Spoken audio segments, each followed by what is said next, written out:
He appeared just like her lost husband. Even the alien Empress was the... Warning sirens screamed through the corridors of the USS Horizon as Lieutenant Daniel Carter gripped the arms of his command chair and watched the enemy ships emerge from hyperspace all around him. Their sleek violet hulls cutting through the darkness like blades of death itself. "How many?" he demanded, his voice steady despite the fear clawing at his chest. 17 warships, sir, his tactical officer replied, her face pale in the red emergency lighting.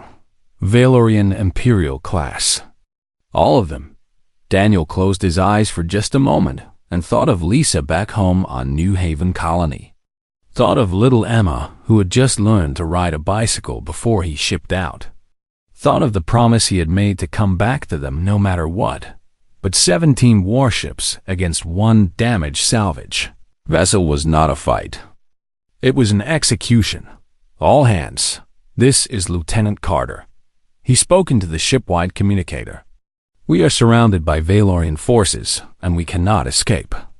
I want everyone to know that serving with you has been the greatest honor of my life.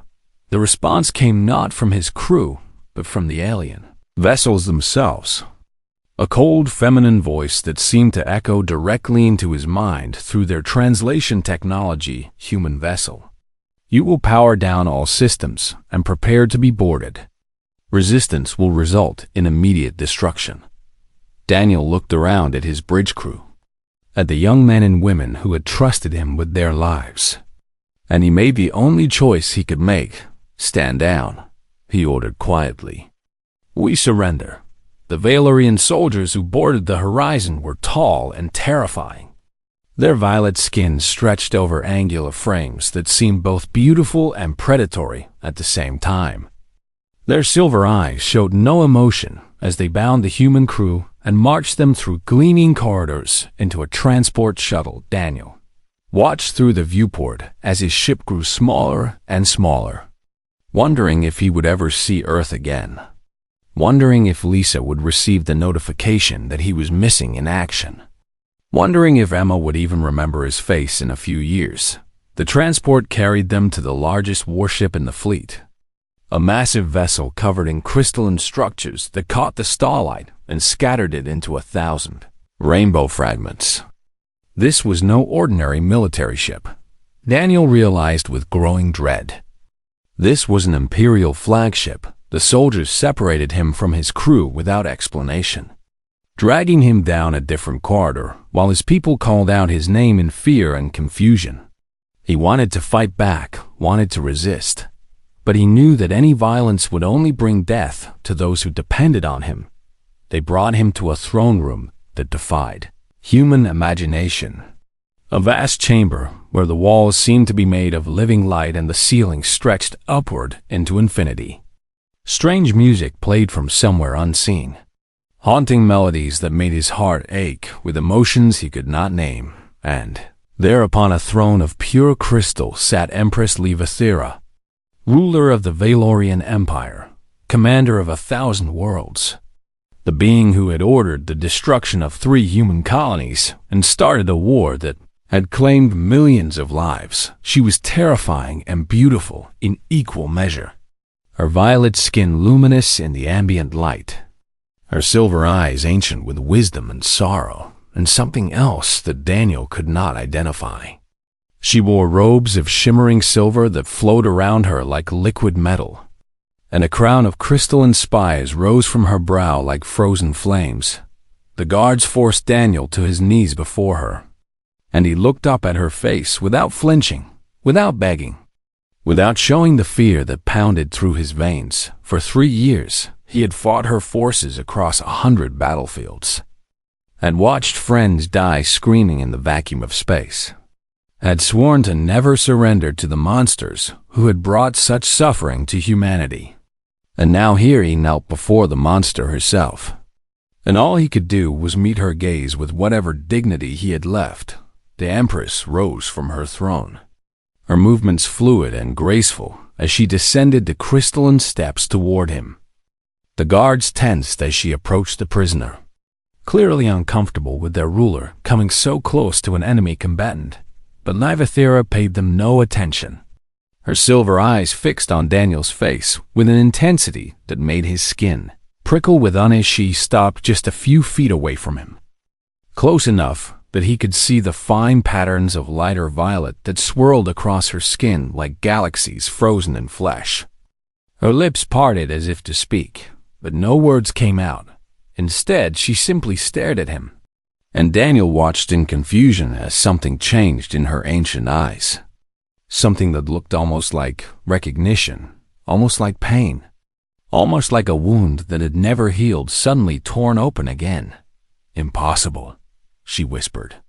The word barely audible even in the silence of the throne room. The guards exchanged nervous glances, clearly as confused as Daniel himself. One of them stepped forward hesitantly. "Your Majesty, this is the commander of the human vessel. Shall we proceed with the standard interrogation protocols?" But the Empress did not seem to hear him, her attention completely consumed by the human kneeling before her. She reached out one slender hand, her fingers trembling as they hovered just inches from Daniel's face. Those eyes, she breathed. That jaw, that stance of defiance even in chains. It cannot be, and yet Daniel did not understand what was happening, did not know why the most powerful being in the known galaxy was looking at him as if she had seen a ghost. All he knew was that something had shifted in this room, something that might mean the difference between life and death. "Your Majesty?"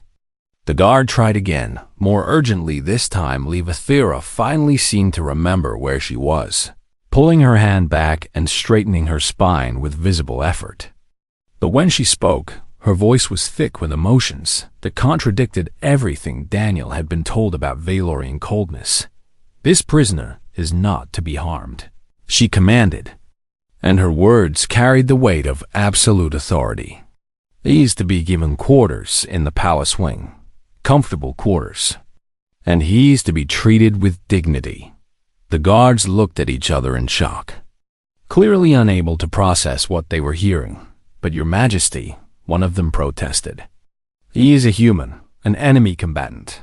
The protocols clearly state—" "I am the Empress," Nyvathera interrupted, her voice suddenly sharp as a blade, "and the protocols are whatever I say they are. This human is now under my personal protection, and anyone who harms him will answer to me directly." She turned away then, ascending the steps back to her throne. But Daniel saw how her hand shook as she gripped the crystal armrests, saw how she seemed to be fighting some internal battle that he could not begin to understand. "Take him away," she ordered without looking back, "and bring me the records from the Archive of the Fallen. I want everything we have on Cavetos, everything." Daniel was pulled to his feet and marched from the throne room, his mind spinning with questions that had no answers. Who was Cavetos, and why had the Empress looked at him with such devastating recognition? He did not know it yet, but his resemblance to a ghost from the Empress's past had just changed the course of an interstellar war. He appeared just like her lost husband. Even the alien Empress was the quarters they gave Daniel were nicer than any room he had ever lived in on Earth or any human colony. The walls glowed with soft amber light that shifted and changed like a sunset that never ended. And the bed was larger than his entire cabin aboard the Horizon, but golden cages were still cages. And Daniel spent his first night staring at the ceiling and thinking about everything he had lost. He thought about Lisa, about the way she laughed when she was truly happy, about how she always burned the toast but made the best coffee in the entire colony. He thought about Emma, about her tiny hand wrapped around his finger the day she was born, about the drawing she had made for him before he left that showed their family standing in front of their little house, with a yellow sun smiling down on them. He thought about his crew locked somewhere in the bowels of this alien ship, probably being tortured for information while he sat in luxury because his face reminded some alien Empress of someone she used to know. The unfairness of it burned in his chest like fire on the second day. Empress Livethera came to see him. She entered without guards, which surprised Daniel more than he wanted to admit.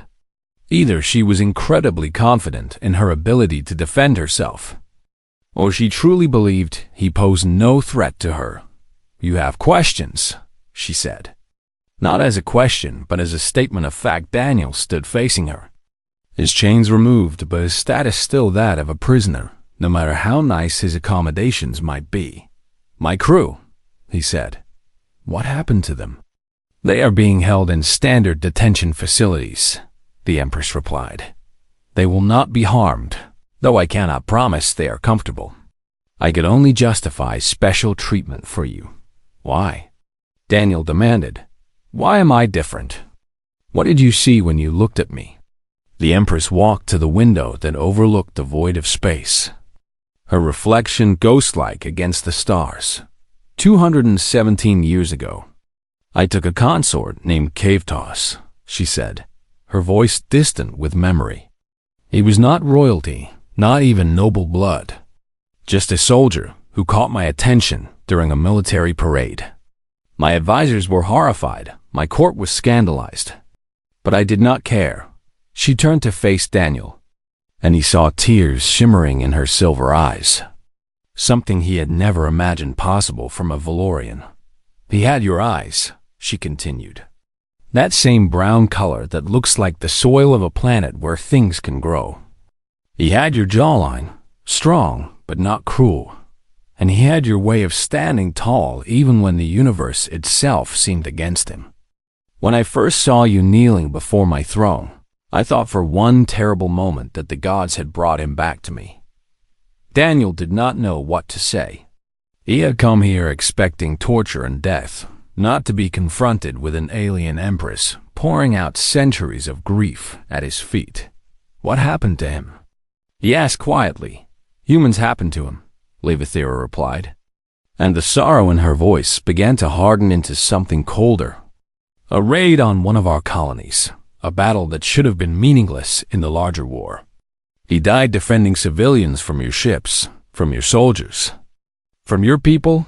She stepped closer to Daniel, close enough that he could feel the strange warmth that radiated from her violet skin. "That is why I started this war," she said. "That is why I ordered the destruction of your colonies. Why I have burned your worlds and scattered your fleets.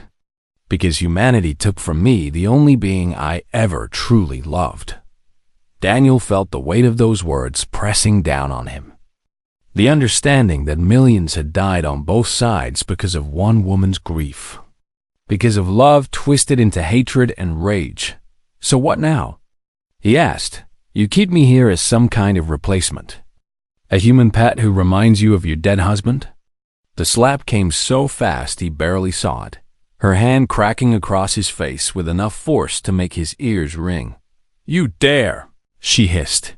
"You dare reduce what I felt for him to something so simple.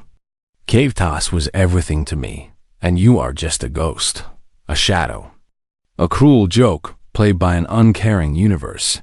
But even as she said the words, Daniel could see the conflict in her eyes, the war between hatred and something else, something that looked almost like desperate hope.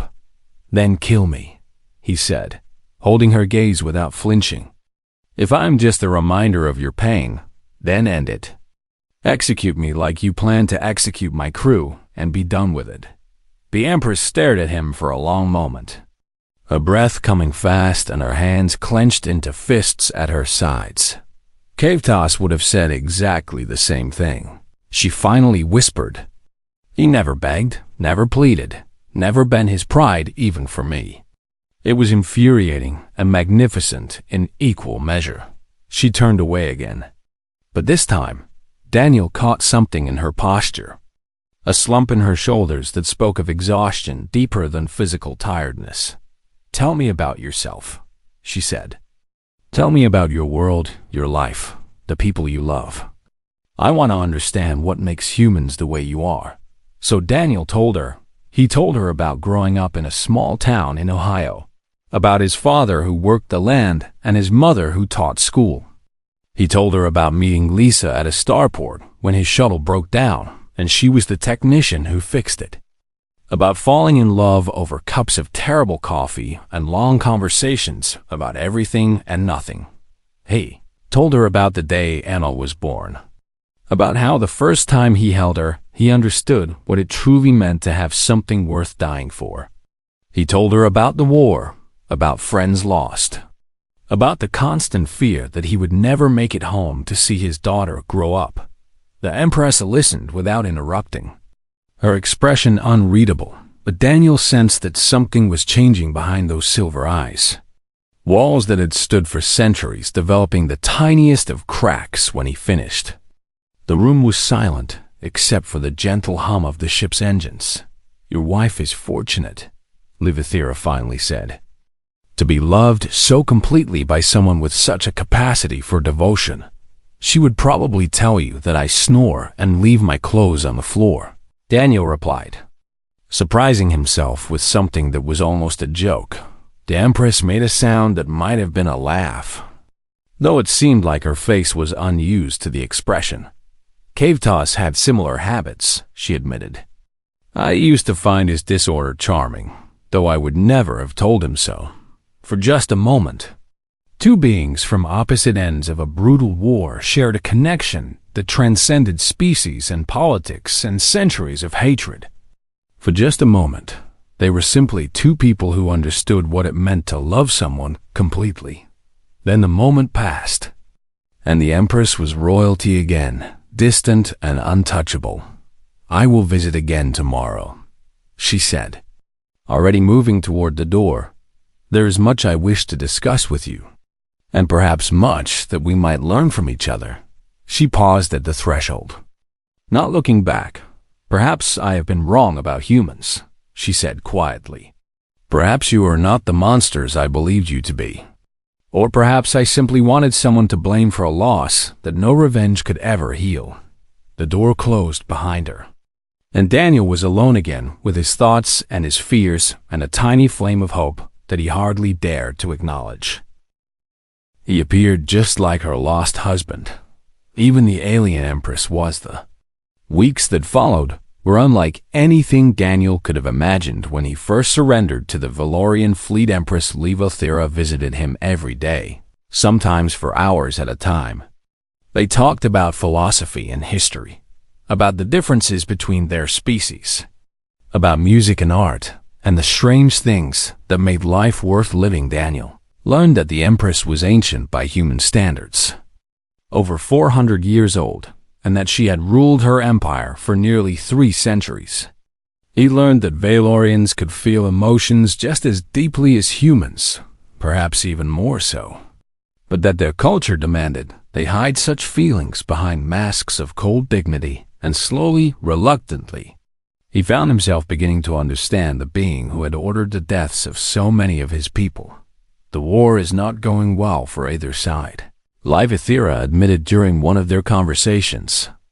"My generals tell me victory is certain, but I have lived long enough to recognize comfortable lies when I hear them. We are bleeding ourselves dry against your stubborn species." "Then end it," Daniel said. "Call a ceasefire, open negotiations, find a way to stop the killing." The Empress shook her head, something sad in her silver eyes. "You do not understand the politics of my court," she replied. "There are those who profit from this war, who have built their power and their fortunes on human blood. If I were to suggest peace, I would face opposition from every direction. So you continue fighting a war you know is wrong, because you are afraid of your own people?" Daniel asked, his voice harder than perhaps it should have been. "I continue because I do not know how to stop," Livethira admitted. And for a moment she seemed less like an immortal empress and more like a tired woman carrying a burden too heavy to bear. Cavetos would have known what to do. He always knew. But I have spent 2 centuries letting my grief make decisions for me, and I do not know how to be anything else anymore. Daniel wanted to say something, wanted to offer some wisdom that might help. But before he could speak, there was a knock at the door, and a young Valorian servant entered carrying his evening meal. She was smaller than the soldiers and courtiers Daniel had seen, with darker violet skin and eyes that seemed too large for her face. She set down the tray with trembling hands and glanced at him with an expression he could not read. "Your Majesty," the servant said, bowing deeply to the Empress, "Admiral Zorvath requests an audience at your earliest convenience. He says it concerns matters of urgent military importance." Something flickered across Levathera's face. Something that might have been annoyance or concern or both. "Tell the Admiral I will meet with him tomorrow morning," she replied. "I have other matters to attend to this evening." The servant bowed again and hurried from the room, but not before casting one more strange look in Daniel's direction. Over the following days, Daniel began to notice things that troubled him. The guards outside his chambers were replaced with new faces, soldiers who watched him with open hostility rather than the curious neutrality of his previous watchers. The Empress's visits became shorter and seemed distracted, as if she was constantly listening for something she could not quite hear, and the young servant, whose name he learned was Thessaly, began to linger during her deliveries. Her nervous glances speaking of secrets she desperately wanted to share finally.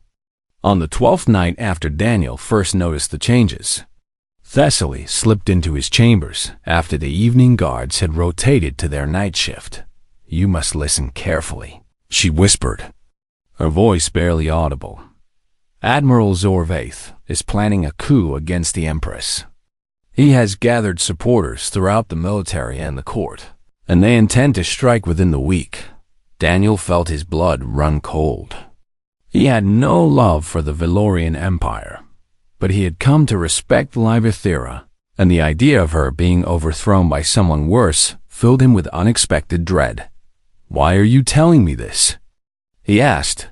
"Because the Admiral plans to blame you," Thessaly replied, her large eyes bright with fear. "He will claim you assassinated the Empress. Use it as justification to restart the war with even greater brutality. Millions more will die on both sides if he succeeds." "How do you know all this?" "My mother serves in the Admiral's household," the servant said. "She heard things she was not supposed to hear, and she made me promise to warn someone. Anyone who might be able to stop it." Daniel sat down heavily on the edge of his bed, his mind racing through possibilities and problems.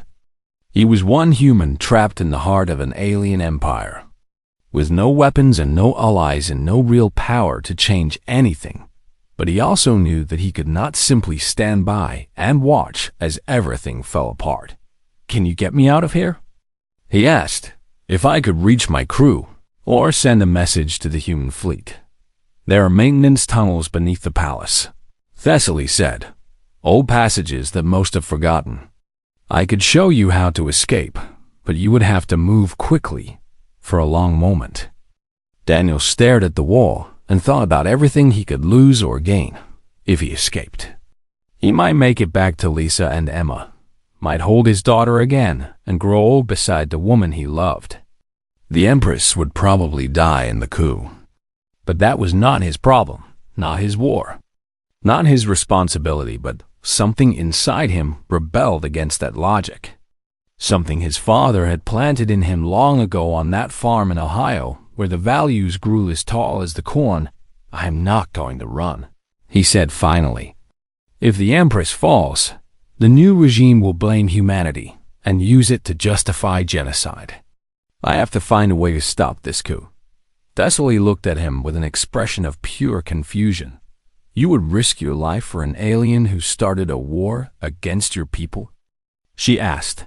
"I do not understand humans at all," Daniel smiled. "Though there was no humor in it, neither do we, most of the time," he admitted. "But my father always told me that a good man protects those who need protecting, even when it costs him everything. Especially when it costs him everything."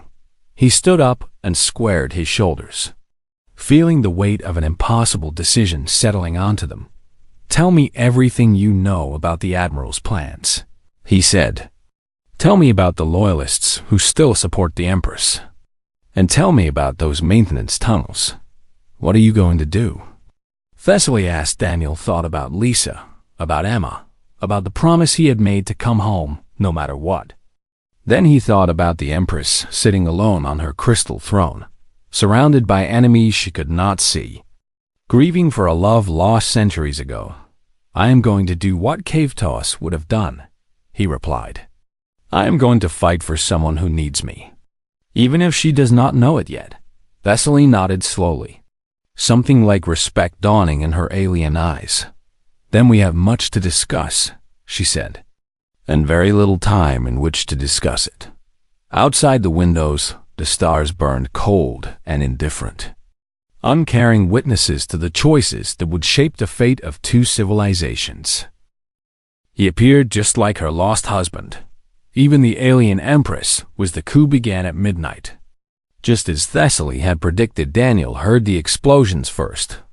Distant thunder rolling through the palace as Admiral Zorvaith's forces attacked the Imperial Guard barracks. Then came the shouting, the running footsteps, the sharp crackle of energy weapons discharging. In corridors that had known only peace for centuries, was already moving before the first alarm started. Screaming Thessaly had shown him the entrance to the maintenance tunnels the night before, a hidden panel behind a decorative fountain in the gardens adjacent to his quarters. He slipped through the darkness, now with nothing but memory and desperation guiding his feet, praying that he was not already too late. The tunnels were ancient, carved from the same crystal that formed the palace above, their walls glowing with a faint bioluminescence that provided just enough light to navigate. They twisted and branched like the roots of some massive tree, and Daniel would have been hopelessly lost without the map Thessaly had made him memorize. He found the first group of loyalists huddled in a storage chamber near the eastern wing. A dozen palace servants and minor officials who had refused to join the Admiral's rebellion. They stared at him with fear and suspicion when he emerged from the shadows. This human, who should have been locked in his gilded cage. The Empress is in danger, Daniel said.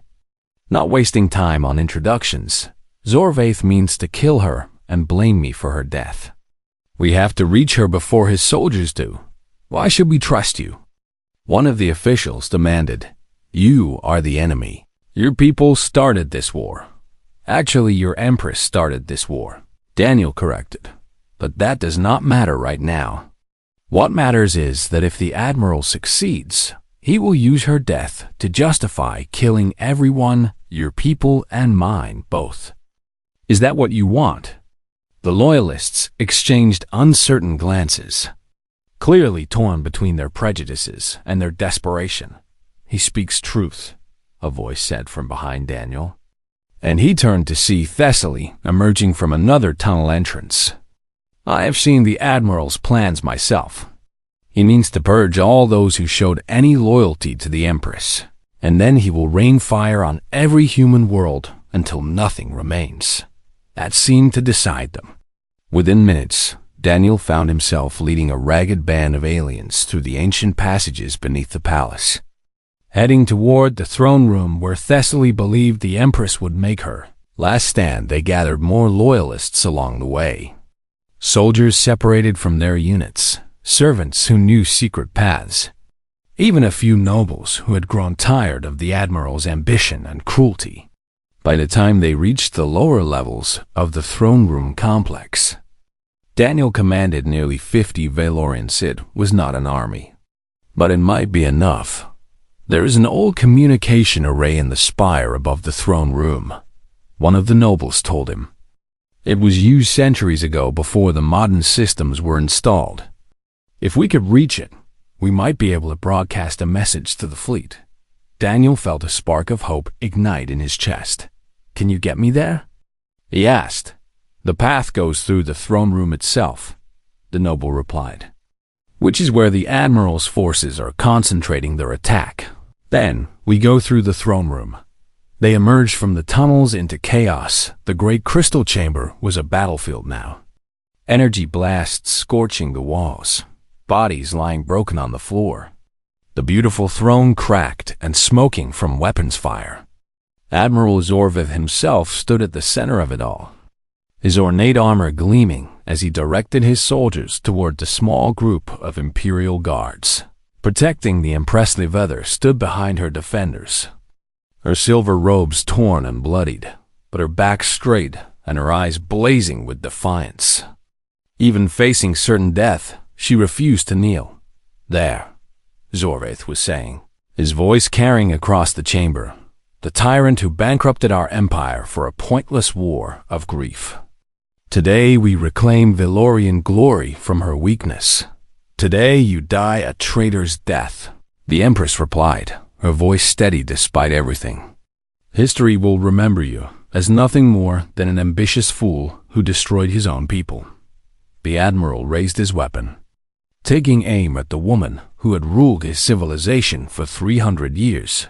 "History is written by the victors," he said, "and after tonight, I will write whatever history I please." Daniel did not give him the chance to fire. He burst from the shadows with a stolen energy blade in his hand, leading his ragged band of loyalists in a charge that caught the Admiral's forces completely by surprise.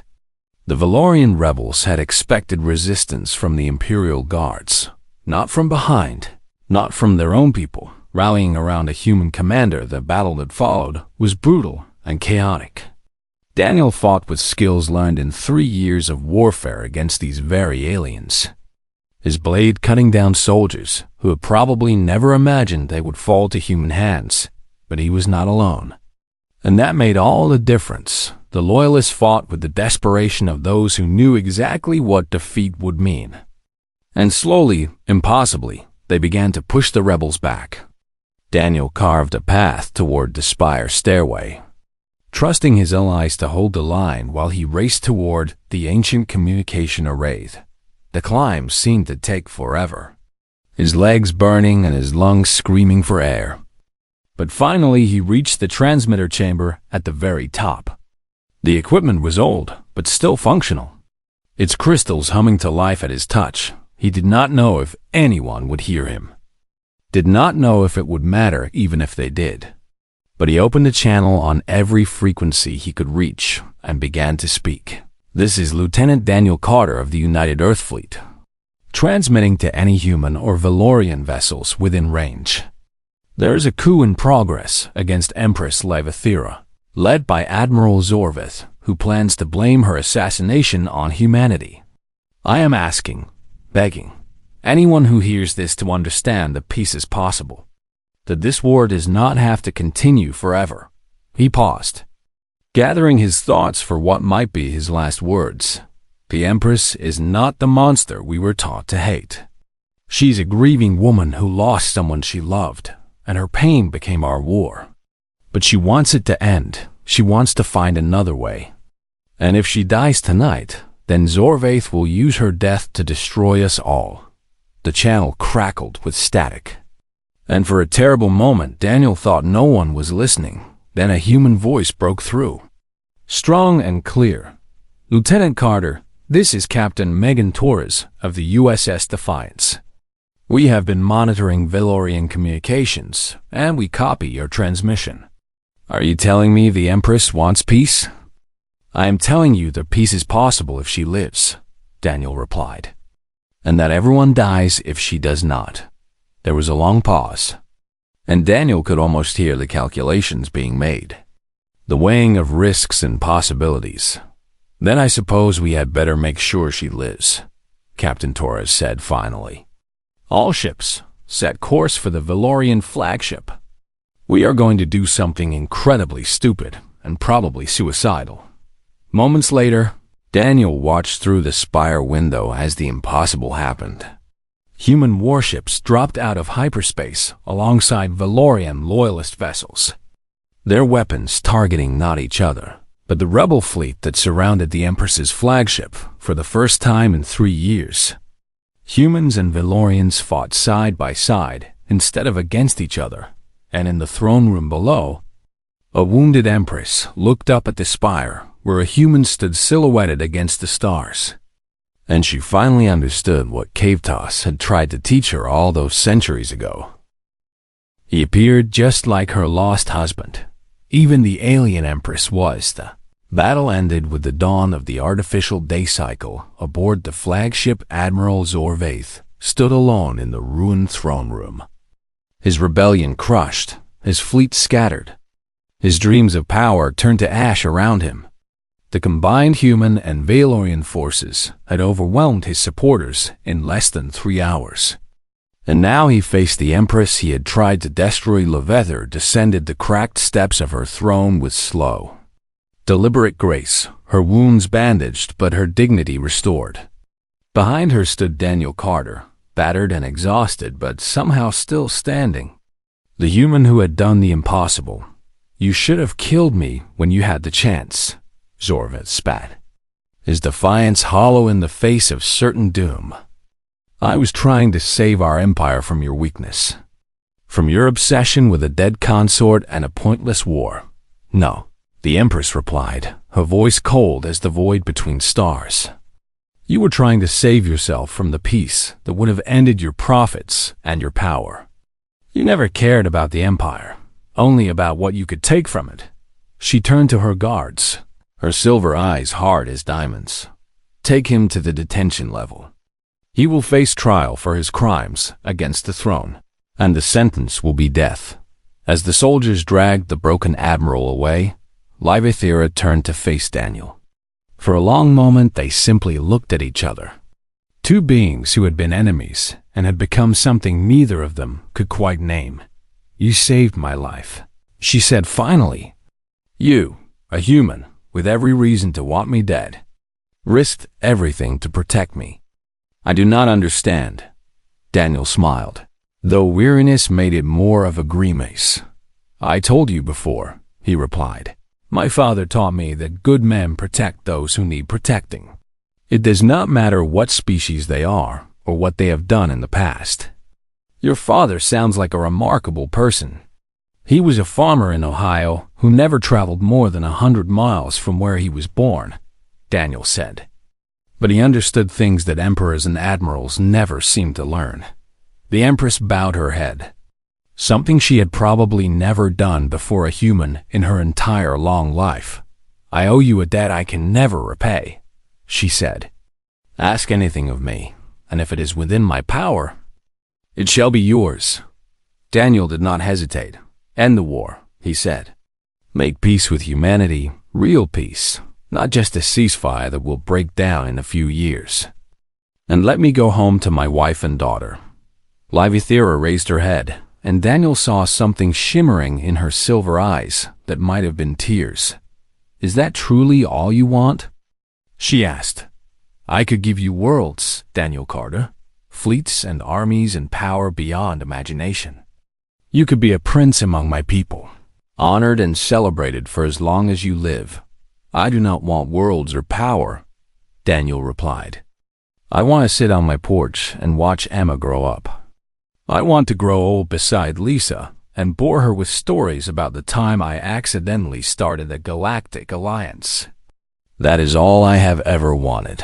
Even when the universe seemed determined to take it away from me, the Empress was silent for a long time, her ancient eyes seeing something far beyond the ruined throne room. Cavetos once said something similar. She finally whispered, "I offered him every treasure in the empire if he would stay by my side forever. And he told me that he would rather have one honest lifetime with me than an eternity of empty glory." I did not understand what he meant until now. She straightened her spine and raised her voice so that everyone in the chamber could hear. "Let it be known throughout the empire that I, Empress Levether, hereby declare an end to hostilities with humanity. There will be negotiations for a permanent peace treaty, and there will be no more death in the name of old griefs and older hatreds." The loyalist soldiers cheered, their voices echoing off the crystal walls. And somewhere in the distance, Daniel heard human voices joining them. For the first time in 3 years, the sound of celebration replaced the sound of war. The negotiations took 6 months. Daniel served as the human ambassador, working alongside Captain Torres and diplomats from Earth to hammer out a treaty that would last for generations. It was difficult work, full of compromises and arguments and moments when the whole thing seemed ready to collapse. But somehow they always found a way forward. Empress Levithera proved to be a surprisingly reasonable partner once she committed herself to peace. She gave back the conquered colonies, released all human prisoners, and even offered reparations to the families of those killed in the war she had started in return. Humanity agreed to help rebuild the Valorian worlds damaged by the conflict, to establish trade routes and cultural exchanges, to begin the long process of turning enemies into something that might one day become friends. And when the treaty was finally signed aboard the newly repaired USS Horizon, Daniel Carter shook hands with Empress Levithera one last time and prepared to go home. "Will I ever see you again?" the Empress asked, a voice soft and vulnerable in a way she never allowed herself to be in public. "Probably," Daniel replied with a smile. "Emma keeps asking about the alien Empress, who sounds like she needs a friend. Lisa says we should invite you to dinner sometime." Levithera laughed, a genuine sound of joy that seemed to surprise even her. "I think I would like that," she said.